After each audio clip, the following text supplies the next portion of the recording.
ഓം ശ്രീനാരായണ പരമഗുരവേ നമഃ. സുപ്രഭാതം. 1282 ദിവസമായ ഇന്ന് 2024 നവംബർ മാസം 17 ഞായറാഴ്ച. 1200 ആണ്ട് വൃശ്ചിക മാസം 2 ഗുരുവചനങ്ങളിലൂടെ ചിലർ ക്ഷേത്രത്തിൽ ചെന്ന് നിരാഹാരവ്രതവും മറ്റും നടത്തി ദേഹത്തിനും മനസ്സിനും ഗുണം വരുത്തുന്നു. ചിലർക്ക് വിശ്വാസം മൂലം രോഗം മാറുന്നു.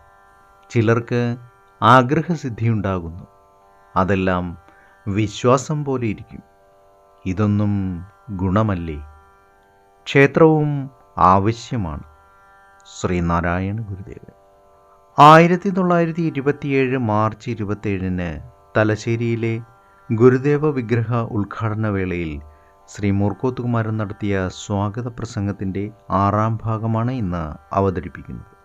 കരാരൂഢപിണ്ഡം കനം കാണവയ്യാത്തൊരോരോ പാടുപായും പായിച്ചെന്ന പോലെ എന്ന് പറഞ്ഞതനുസരിച്ച് സ്വാമി ശിഷ്യന്മാരും സ്വാമി ഭക്തന്മാരുമായ നേതാക്കൾ സാമുദായികമായ ആവശ്യകതകൾക്ക് അവിടുന്ന് കാണിച്ചു കൊടുത്ത മാർഗത്തെ കണ്ടറിയുവാൻ സാധിക്കാതെ മതപരിവർത്തനമെന്നും ക്ഷേത്രപ്രവേശനമെന്നും മറ്റുമുള്ള സ്വന്തം വഴികൾ അന്വേഷിച്ച് ബുദ്ധിമുട്ടുന്നതാണ് അത്ഭുതം.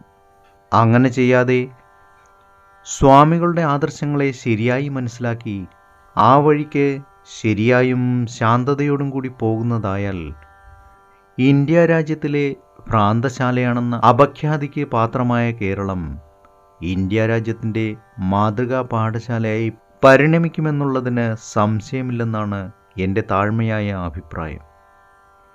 അത്രമേൽ ഫലപ്രദവും പാവനവുമായ ആദർശങ്ങളെപ്പറ്റി കേരളത്തിൽ അനേകം തലമുറകളെ ഓർമ്മപ്പെടുത്തിക്കൊണ്ടിരിക്കുവാൻ ഇന്ന് ഇവിടെ അനാച്ഛാദനം ചെയ്യുന്ന ഗുരുദേവ വിഗ്രഹത്തിന് സാധിക്കുന്നതായാൽ ഇതിൽ ഏർപ്പെട്ട് ഉത്സാഹിച്ചവർക്കും ഇതിലേക്ക് യഥാശക്തി ദ്രവ്യസഹായം ചെയ്തവർക്കും ഈ അവസരത്തിൽ ഇവിടെ വന്നു ചേർന്ന് ഇതിൽ സംബന്ധിപ്പാൻ സംഗതി വന്നവർക്കും ഉണ്ടാവാൻ ഇടയുള്ള കൃതകൃത്യതയും മനസംതൃപ്തിയും എത്രമേൽ വലുതാണെന്നുള്ളതിന് നമ്മിൽ ഓരോരുത്തർക്കും ഇപ്പോഴുള്ള മനോഗതി തന്നെ സാക്ഷ്യം വഹിക്കുന്നതാണ്.